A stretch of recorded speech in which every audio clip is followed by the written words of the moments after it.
Gontran s'est déplacé de 3,50 m pour venir faire sa chronique. Aujourd'hui, on va prendre des nouvelles des ordinateurs à la campagne.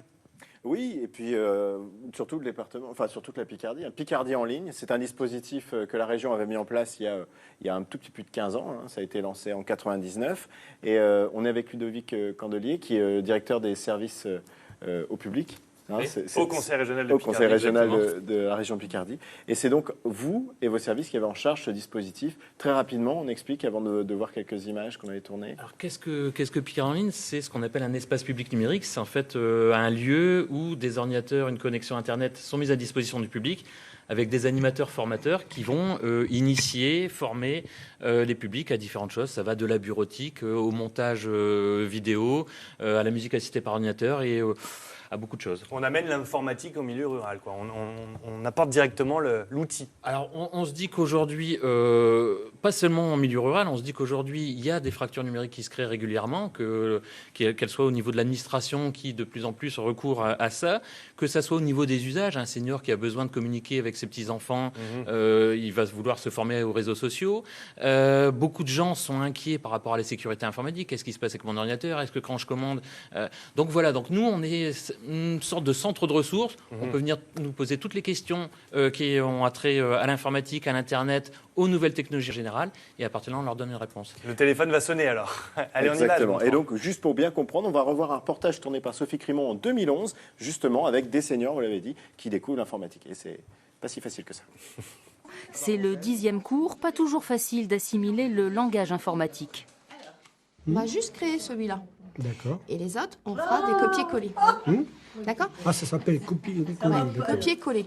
Le BABA, c'est déjà connaître, je dirais, le traitement de texte, parce que le traitement de texte apporte énormément dans toutes les autres applications. Alors, qu'est-ce qui nous met? La formule que vous avez tapée quand il y a une erreur. Alors, attends, il y a quelque chose.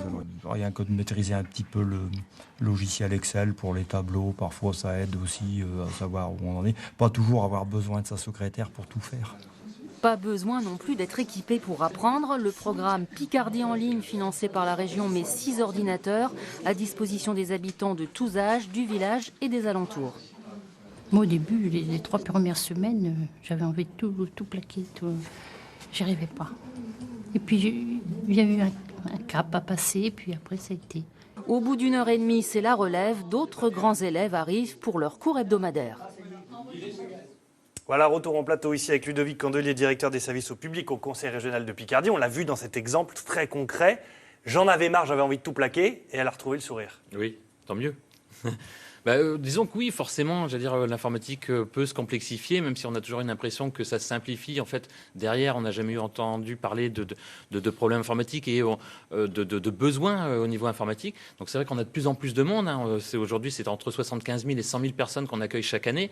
Il peut y avoir des lassitudes, des envies de tout abandonner, mais ils ne le font pas et ils partent aujourd'hui avec un diplôme. Mais la Picardie, c'est une région qui avait vraiment besoin. Il y avait un gros retard en termes de connaissances de l'informatique.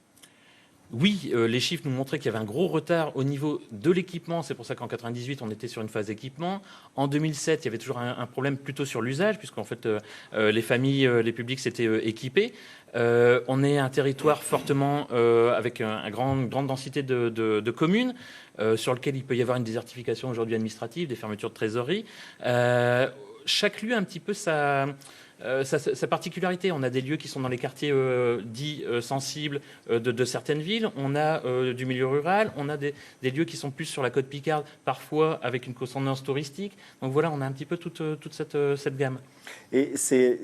Concrètement, alors là on a vu, c'est des formations. Il n'y a pas que des formations comme ça aux seniors. Comment ça se passe? C'est vous qui venez dans les communes et que vous dites bonjour, on est là aujourd'hui, ou c'est en lien avec les associations locales? Comment ça s'organise? Alors c'est en lien la plupart du temps avec les communes. Nous, on va prendre 50% des salaires des animateurs. Il y a 120 animateurs qui sont dédiés à la formation. Alors ça peut être formation, ça peut être groupe projet.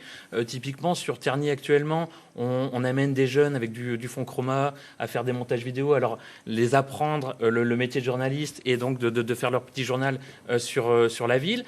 Ça peut être aider un groupe à se professionnaliser, à aller vers le master au niveau musique. Donc vous voyez, c'est vraiment très très divers.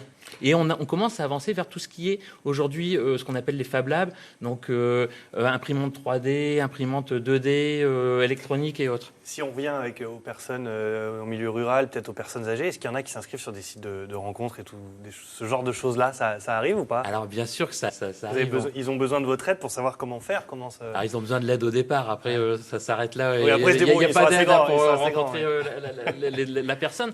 Mais oui, alors on a justement des belles histoires qui peuvent être au niveau des sites de rencontres, mais on a aussi des problèmes de jeunes qui vont sur des sites djihadistes. Ah oui. Oui, donc aujourd'hui on est en train de déployer un système